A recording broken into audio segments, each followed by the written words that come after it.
봄이 되었습니다. 오늘 날씨가 조금 흐리긴 합니다만은 봄은 어김없이 다가왔습니다. 아무리 세상이 시끄러워도 꽃 피는 봄이 다가왔습니다. 봄꽃, 여름꽃, 가을꽃, 꽃들이 다 계절 따라 피는데요. 특징이 있다 그러죠. 봄꽃은 안 그런 것도 있지만 대개는 봄꽃은 잎이 나오기 전에 꽃이 먼저 피는 게 봄꽃이고, 여름꽃은 잎과 함께 색깔이 대비되면서 어우러지고, 가을꽃은 잎이 떨어지는 때에 쓸쓸함을 나타내는 그런 꽃이 가을꽃이다랍니다. 색깔도 다양하고 모양도 예쁘고 향기도 좋습니다. 노란 꽃, 또 연분홍꽃, 개나리, 진달래, 또 하얀 꽃, 벚꽃도 있지요. 연꽃, 코스모스, 국화, 계절 따라 겨울에도 동백, 이런 꽃들이 피어납니다. 과천은 주변에 꽃이 많은 그런 도시 중에 하나입니다. 우리 사방에 널려져 있고 또 대공원에 가면 많은 꽃들을 볼 수 있습니다. 어쩌면 꽃은 인간을 만난 다음에 비로소 진정한 꽃이 되었다. 어떤 분이 그런 얘기를 했는데 그럴런지 모릅니다. 인간을 만나지 못했다면 꽃이 꽃다웠을까 한번 생각해 보는데요. 하지만 인간을 만났기 때문에 또 다른 한편으로 꽃의 모양이 어그러졌는지도 모릅니다. 여러분, 살아가면서 꽃 선물 할 때 받을 때 많지는 않지만 가끔 있지요. 사람의 성향 따라 다릅니다. 그것 왜 꽃을 사가지고 쓸데없이 이런 분도 있고, 또 그 귀한 걸, 그 아름다운 걸, 그런 사람도 있습니다. 세상에서 가장 인기 있는, 한국과 온 세상이 동일한 결과인데요. 가장 인기 있는 꽃 무엇일 것 같아요? 잘 아시네요. 장미꽃입니다. 장미꽃이 거의 다른 어떤 꽃들보다 월등하게 사람들의 인기를 끌고 있다고 합니다. 여성분들은 다른 꽃보다 장미꽃을 받을 때 기분이 업된다고 하죠. 그래서 남녀가 다투었을 때 해결하기 위해서는 남자가 들고 가는 가장 좋은 게 장미꽃이라고 얘기를 합니다. 왜 그런가 하니까 과학적으로 그렇대요. 과학적으로 장미꽃에서는요, 여성 호르몬을 자극하는 제라니올 또 모노티펜이라는 성분이 있답니다.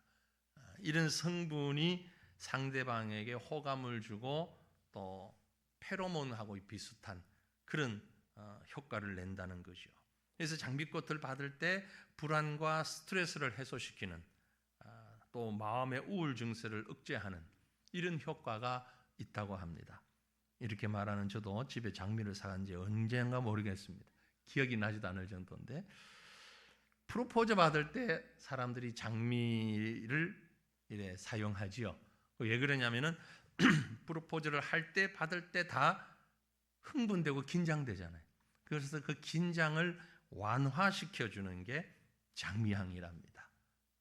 우리 천전도사님, 이전도사님 잘 듣고, 우리가 이미 지나갔지만 그런 효과가 있다고 합니다.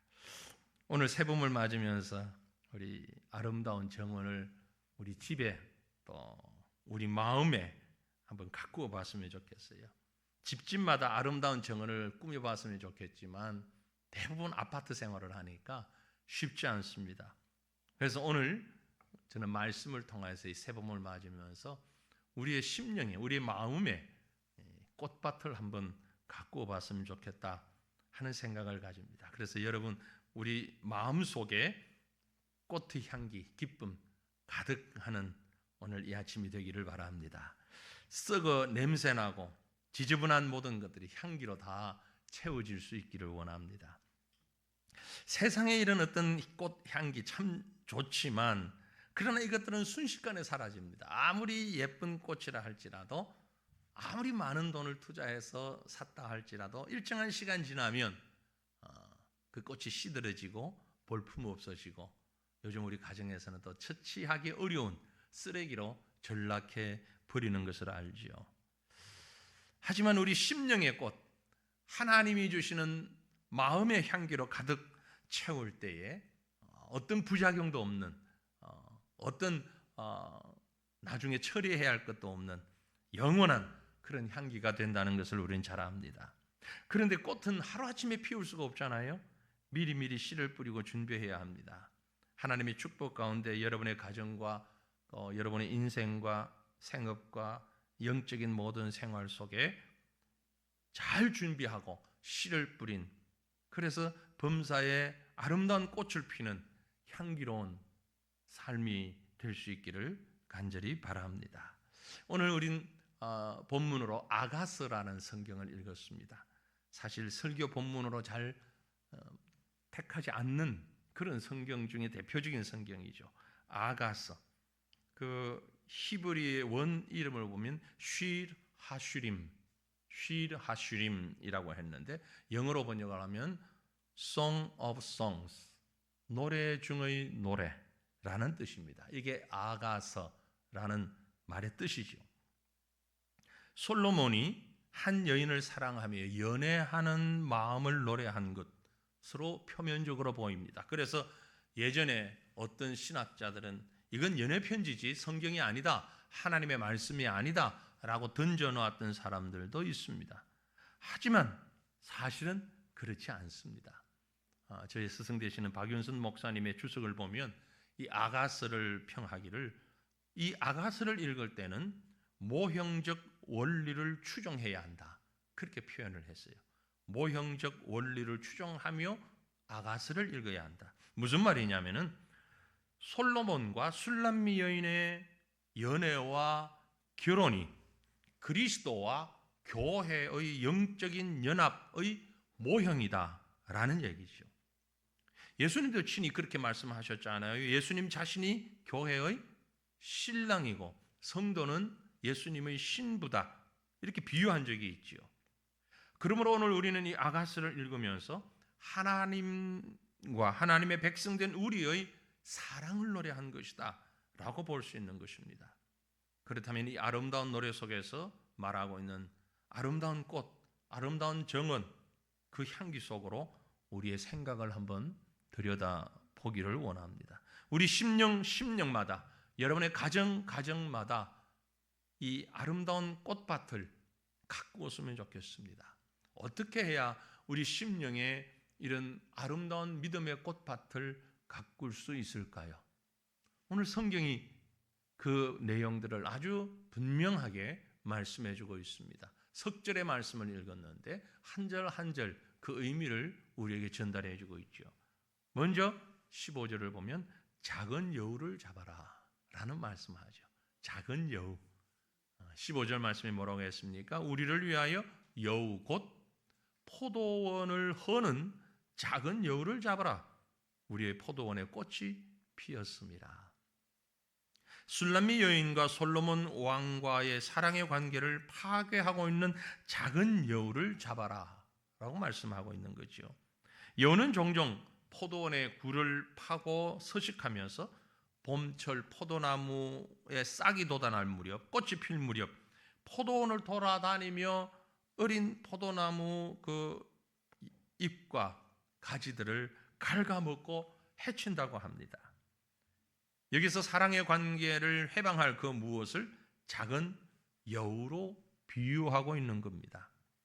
예표론적으로 우리가 성경을 해석을 해보면 주님과 성도 사이에 개입해서 성도의 삶에서 영적인 열매를 맺지 못하도록 하는 대적하는 세력들, 이걸 작은 여우로 비유하고 있는 거죠. 요즘도 농사하는 분들 말씀 빌어보면 우리나라에서는 여우보다는 멧돼지, 이게 농사를 많이 망친다 그러잖아요.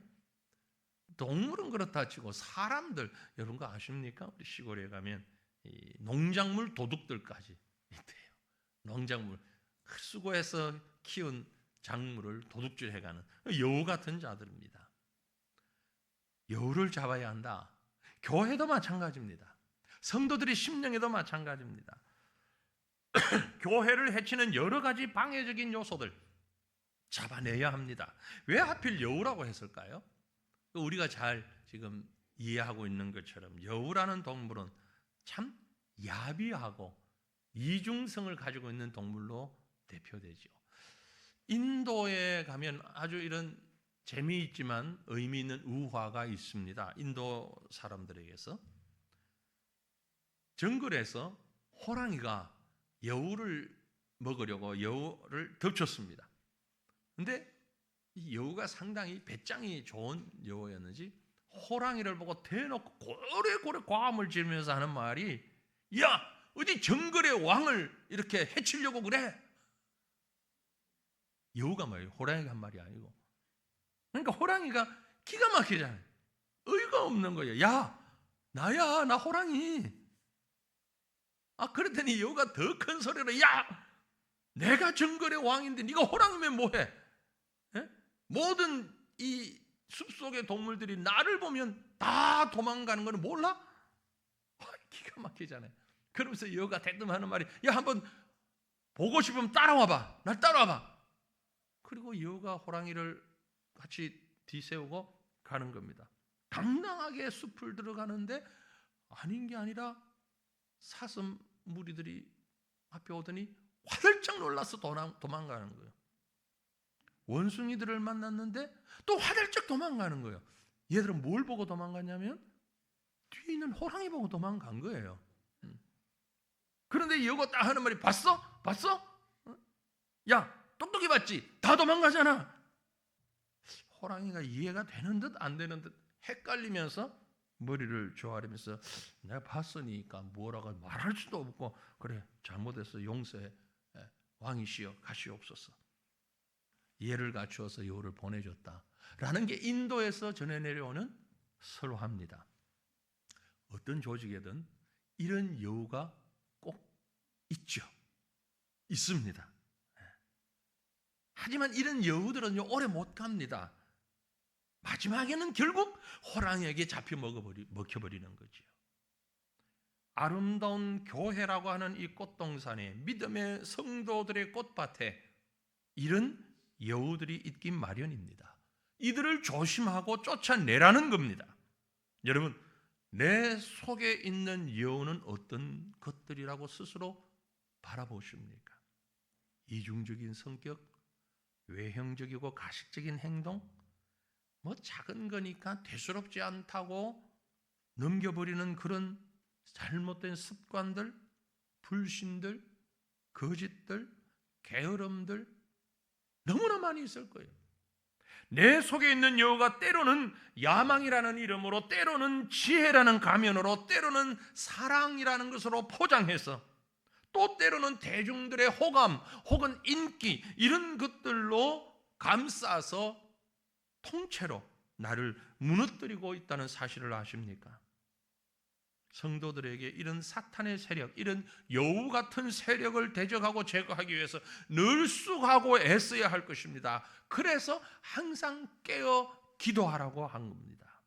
깨어 기도하지 아니하면 실수하고 혈기를 부르고 주님 부인하고 도망하고, 그것이 내 힘인 줄, 내 능력인 줄 알고 잘못 행하는 어리석은 여우같이, 야비한 여우같이 그런 삶을 살 수 있다는 것입니다.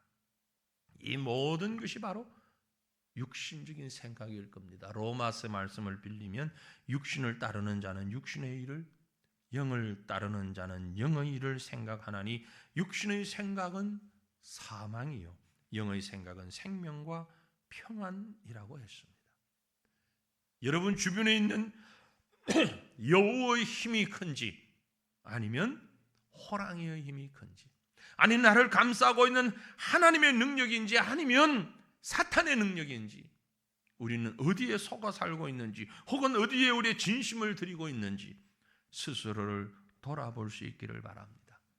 이 꽃 피는 봄날, 우리 심령의 꽃을 피우기 위해서 여우를 잡읍시다. 여우를 잡자. 여우를 잡자. 거짓과 교만과 게으름과 나태와 시기와 질투와 불신과 불평과 우상 숭배, 이런 모든 여우를 잡아내는, 그래서 우리 심령의 포도원의 아름다운 꽃을 만발케 하는 그런 은혜가 오늘 여러분의 가정에, 여러분의 심령에 풍성하시기를 주님 이름으로 축원합니다. 본문을 계속해서 봅니다. 그 다음 16절 말씀을 보면 양떼를 먹이라고 말합니다.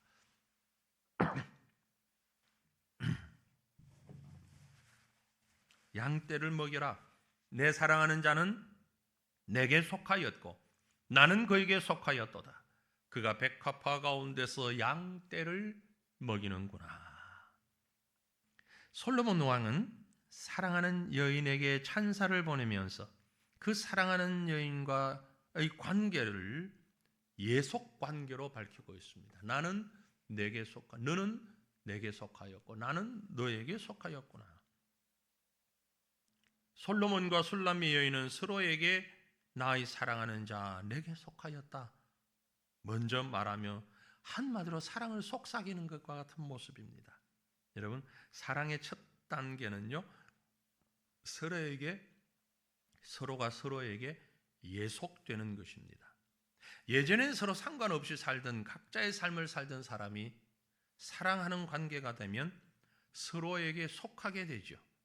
그리고 그 속함이 어떤 때는 울타리가 되고 어떤 때는 구속이 되기도 하지만 그 속함이 성숙될 때에 사랑이 성숙되어 가는 것입니다. 점점 더 많이 속해질 때에, 관계성을 맺어질 때에 이게 사랑이 되는 거죠. 사랑은 내 것으로 상대방을 먹이는 것. 그게 그가 백합화 가운데서 양떼를 먹이는구나 라고 했습니다. 나만 아는 사람에서 남을 알고 배려하는 단계, 이게 성숙이죠. 이게 사랑이죠. 받는 사랑뿐만이 아니라 아낌없이 베풀고 주는 사랑, 그 속에서 아름다운 믿음의 꽃이 피어나게 되는 것입니다. 어떤 교회가 아름다운 교회인가? 어떤 가정이 아름다운 가정인가? 서로가 서로에게 속하여서 자신보다는 상대를 배려하는, 그것이 아름다운 꽃밭이라고 우리는 볼 수 있습니다. 천국에도 예전에 그런 얘기를 했죠. 제가 어릴 때 부흥 강사님들이 주로 했던 얘기입니다. 천국에도 지옥에도 똑같이 가면 아주 진수성찬이 차려진 대단한 잔치상이 열려 있다는 거죠. 천국에도 그렇고 지옥에도 그렇고. 아니, 천국은 그렇다 치고 지옥에도요, 지옥에도 그렇답니다. 얘기예요, 성경 아니고. 아주 진수성찬이 차려져 있는데 천국과 지옥에 동일하게 똑같은 구조, 똑같은 상황인데 천국에 있는 사람들은 아주 기름지고 윤택한 얼굴빛을 하고 있고 즐거워하고 있고, 지옥에 있는 사람은 피골이 상접해가지고 괴로워하고 있다는 겁니다. 아니, 그 진수성찬을 놓고 왜 그런가 하면 천국에는 절대 손으로 먹을 수가 없고 젓가락으로 먹어야 된대요. 그래서 우리 한국 사람이 유리할 것 같아요. 서양 사람들이 안 되니까. 젓가락은 젓가락인데 긴 젓가락이래요. 한 1m 이상 되는 긴 젓가락. 그래서 이걸 가지고 그 맛난 음식을 집어가지고 먹으려면 내 팔보다 젓가락이 기니까 어떻게 돼? 입에 넣을 수가 없잖아요. 그래서 입에 넣으려고 하면 쪽쪽 다 흘려버린다는 거죠. 지옥에 갔더니 사람들이 허겁지겁 그 음식 먹으려고 하는데 하나도 못 먹고 전부 흘려서 피골이 상접하는데, 천국 갔더니 집어가지고는 맞은편에 있는 사람의 입에 넣어주더래. 서로 넣어주더래. 그러니까 서로 배불리 먹는다는 거죠. 천국과 지옥의 차이는 그렇더라. 만든 얘기죠. 물론 뭘 얘기하기 위해서 만든 얘기 같습니까? 바로 사랑이라는 것입니다. 다른 사람에 대한 배려라는 것입니다. 천국에는 있고 지옥에는 없는 것이 타인에 대한 배려요, 사랑이라는 것입니다. 40년간 저술을 했던 필립 얀시라고 하는 미국의 신문 기자 출신의 저술가가 있는데요. 평생 8,000명 정도를 인터뷰했는데 그 자신이 만났던 사람을 크게 두 가지로 분류를 했습니다. 스타형과 서번트형이에요. 스타형, 아주 빛나는 자기를 내세우고 자기 자랑과 자기 광고를 하는 형과 서번트형, 종의 형. 자기를 내세우는 스타형은 결국 껍질밖에 없는 인생이고, 서번트형, 종의 형은 자기를 알리지 않으면서 자신을 드러내지 않으면서 구석구석에서 숨어서 다른 사람들을 섬기는 자들이라는 겁니다. 이 사회는 그런 사람들 때문에 돌아가고 있다는 거죠. 병원에서 또 난민을 구호하고 자연재해가 난 곳에, 참 사람들이 가지 않는 곳에 가서 이 섬김을 하는 자들이 바로 서번트 스타일이라는 겁니다. 그래서 이 얀시는 바로 이 서번트 스타일, 종의 형체를 가진 사람들이 인류의 참 역사를 이끌어가는 사람이다 라고 하면서 회고록을 적었어요. 그 회고록의 제목이 Low Pay, Long Hours, No Applause. 낮은 보수, 또 긴 노동시간, 그리고 칭찬 없는 그런 회고록을 적었습니다. 이 세상이 지금 그렇게 되어가고 있다는 거죠. 오래전에 제가 목회 이 주보에는 칼럼란에 한번 적었던 이야기인데요. 다시 한번 그 얘기를 인용을 하고 싶습니다. 오늘날 우리 사회, 또 이 세상, 세계 질서, 그리고 한국이라고 하는 이 사회의 모습을 보면 이 이야기가 너무나도 적합하기 때문에 한 번쯤 더 생각해야 된다라고 여겨집니다. 물고기 2마리가 깊은 산골 웅덩이에 살고 있었습니다. 봄이면 진달래가 피고 여름이면 우거진 숲속에서 유유히 물속을 헤엄치며 평화롭게 살고 있었습니다. 평화로운 웅덩이의 2마리의 물고기 가운데 어느 날 문제가 생겼습니다. 등산하던 한 등산객이 던져준 먹이가 이제까지는 한 번도 먹어보지 못했던 새로운 맛이었습니다. 그래서 이 새로운 맛의 먹이를 먹으려고 2마리의 물고기가 처음 서로 싸우게 되었습니다. 그때부터 웅덩이의 평화가 깨졌습니다. 지나가는 사람들마다 먹이를 던져주었고, 그때마다 2마리 물고기는 싸웠고, 힘 있는 물고기는 점점 더 힘이 세져 갔고 먹이를 먹으면서, 반대편 물고기는 점점 먹지 못해서 더 파리해져 갔습니다. 어느 날 힘 있는 물고기는 더 많은 음식을 먹으면서, 먹이를 먹으면서 힘없는 물고기를 공격했고, 힘없는 물고기는 그 웅덩이에서 그만 생을 마감하고 말았습니다. 다음부터 이 승리한 물고기는 온 세상이 자기 세상인 줄 알았습니다. 그래서 모든 음식을 싸우지 않고도 먹을 수 있는 쾌락을 누렸습니다. 하지만 시간이 점점 지나가면서 물고기는 고독을 느끼게 되었고, 더 무서운 건 한 마리의 죽은 물고기가 점점 시체가 부패하면서 그 웅덩이는 아주 독한 가스로 가득 차서 결국 이 힘 있던 물고기도 더 이상 살 수 없는 상황에서 생명을 잃어버렸다라는 것입니다. 지금 우리 사회를 볼 때 꼭 이와 같은 모습이 아닌가라는 생각을 지울 수가 없습니다. 빈부의 격차가 더 심화되고, 힘 있는 자와 힘 없는 자의 논리는 바로 힘에 의해서 지배되고 있고, 이 나라도 온 지구촌도 세상과 이념도 극도로 양극화되어서 나와 생각이 다르면 아예 적입니다. 이웃이 아니고 적입니다. 극단적으로 대결해야 하고 뭉개야만 한다고 생각합니다. 조금씩만 나누면, 한 번만이라도 귀를 기울여 들어본다면, 관심을 가진다면 이 세상은 지금보다 훨씬 더 맑고 따뜻할 것인데 그렇게 하지 않습니다. 그래서 우리가 사는 이 세상이 지금 점점 흉악해져 가고 악취가 진동하고 있는 것입니다. 나눔과 섬김은 여유 있는 자들이 자기의 풍요를 뽐내기 위해서 하는 사치가 아닙니다. 나눔과 섬김이 바로 사랑이며, 그것은 곧 생명이며, 바로 예수님이 우리에게 보고 싶어하는, 보여주신 그 모습입니다. 여러분, 눈을 들어 지금 내가 바라보는 바로 그곳에 우리 주님이 서 계신 것을 볼 수 있기를 바랍니다. 우리 주님은 한 번도 자기 자신의 이익을 위하여 일을 하신 일이 없습니다. 고난받는 종, 제자의 발을 씻기는 종, 짐과 멍에를 함께 지는 종의 모습이었습니다.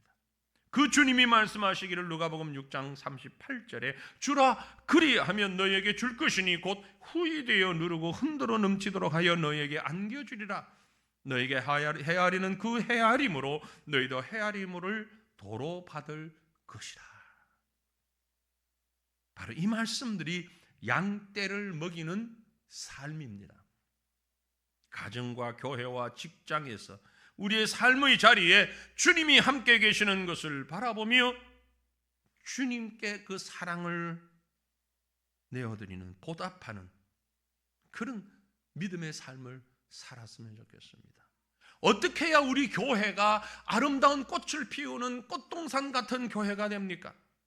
서로 내게 먹여달라고 입을 벌리고 내 발을 씻겨달라고 발을 내미는 미숙하고 유아적인 삶이 아니라 서로 먹여주고 서로 씻겨주는 성숙하고 성화된 사랑이 실천될 때에 우리 교회는 아름다운 꽃동산이 될 것입니다. 불평을 가진 사람은 10년 전도 지금도 똑같은 불평을 가지고 있습니다. 우리 교회는 사랑이 없어. 내가 받아먹을 사랑이 없다는 얘기죠. 결국 내게서 나가는 사랑이 없다는 말입니다. 지금부터 그 말을 바꾸십시오. 우리 교회는 아니고 내게는 사랑이 없어. 내게는 나가는 사랑이 없어. 우리 집에서는 나가는 사랑이 없어. 우리 교회에서는 나가는 사랑이 없어. 그 말이 우리 집이 사랑이 없어. 우리 교회가 사랑이 없어. 사랑은 내게서부터 나갈 때에 비로소 나타나게 되는 것입니다. 양떼를 먹이게 될 때에 우리가 있는 곳이 아름다운 향기가 바라는 꽃이 만발한 동산이 된다는 사실을 기억했으면 좋겠습니다. 다시 본문으로 돌아갑니다. 아가스 말씀에 세 번째 우리에게 주시는 말씀은 소망을 가지라고 말씀합니다. 17절 말씀이죠.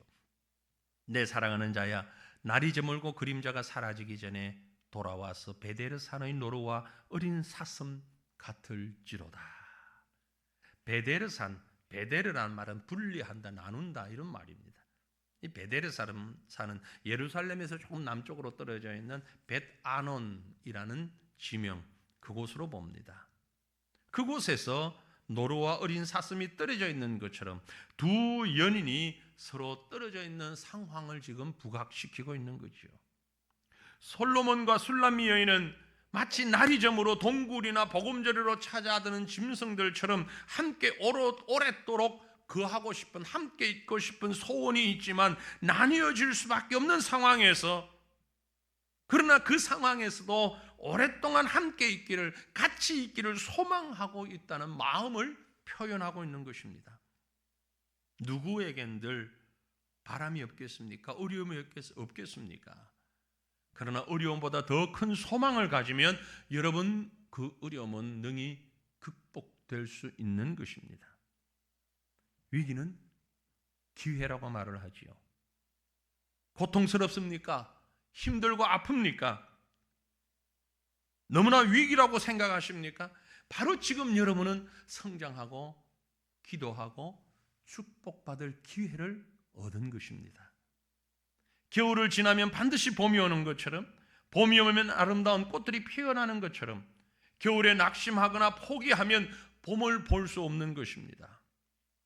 겨울에 병들거나 얼어 죽게 되면 살아 있으면서 꽃을 피울 수 있는 그런 영광을 얻을 수가 없습니다. 그러므로 어려워도 참고 힘들어도 소망을 품고 기도하며 견디는 것이 모든 믿음의 성도들이 가져야 할 근본적인 자세라는 것입니다.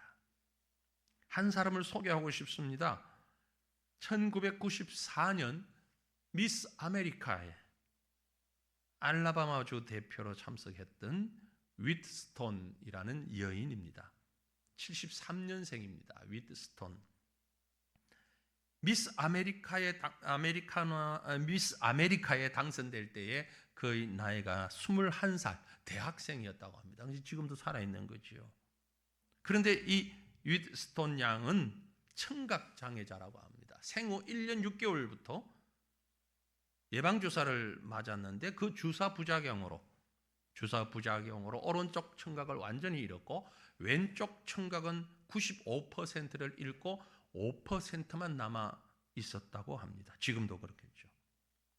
이런 악조건 가운데서 미스 아메리카에까지 올랐습니다. 그런데 특이한 것은요, 이 선발 대회 때에 특기 발표가 있었는데 특기 발표를 할 때 이 여인은 그때 여대생이죠. 발레를 했답니다. 발레.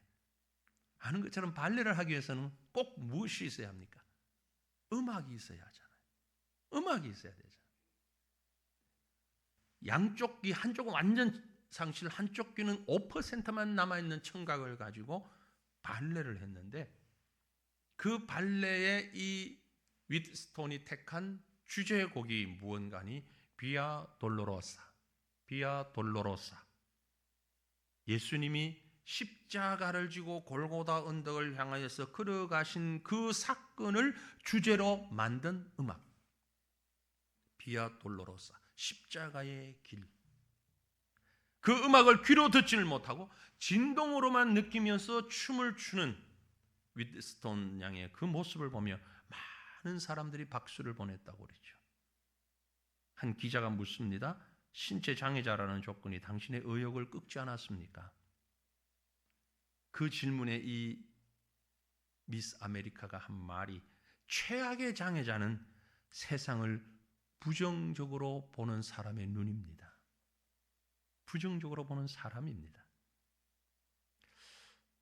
이 여인의 어머니는 21년 동안 딸에게 딱 한마디를 가르쳤답니다. 그 한마디는 I can do it. 난 할 수 있어. 난 할 수 있어. 어떤 절망감이나 부정적인 생각을 긍정적인 마음으로 바꿀 수 있도록 한 말이었습니다. 여러분, 오늘 여러분에게는 어떤 장애가 있습니까? 하나님을 섬기고 믿음의 사람으로 아름다운 꽃을 피워나가기 위해서 어떤 장애를 가지고 있다고 생각하십니까? 물질력, 성격, 가정 형편, 사람들과의 관계, 그것이 무엇이든 그 장애는 여러분이 하나님을 섬기고 하나님과 교통하라고 하는 사인입니다. 하나님과 관계 속에서 해결할 수 있기를 바랍니다. 이것이 바로 소망입니다. 하나님과 함께할 소망을 가지시기를 바랍니다. 능치 못할 것이 없다는 말씀이 바로 이 말씀입니다. 기적은 믿음으로 일어난다는 말이 바로 이 말씀입니다. 꿈이 이루어진다는 말씀이 바로 이 얘기죠. 여러분이 성공과 소망의 주역이 될 때에 우리가 있는 곳에, 우리가 있는 바로 그곳이 향기만발하는 꽃밭이 되는 것입니다. 지금 우리가 어떻게 하는가에 따라 우리의 미래가 결정될 것입니다. 꽃피는 아름답고 향기로운 축복의 삶을 원하신다면 작은 여우를 잡읍시다. 양떼를 먹이고 소망을 가집시다. 이제부터 미루지 말고 이 귀한 일들을 실천하면서 여러분의 삶이, 여러분의 가정이 아름다운 꽃을 피우는 그런 축복의 동산 되어지기를 주님의 이름으로 축원합니다. 우리 함께 기도합니다. 한 마음으로 기도할 때 하나님,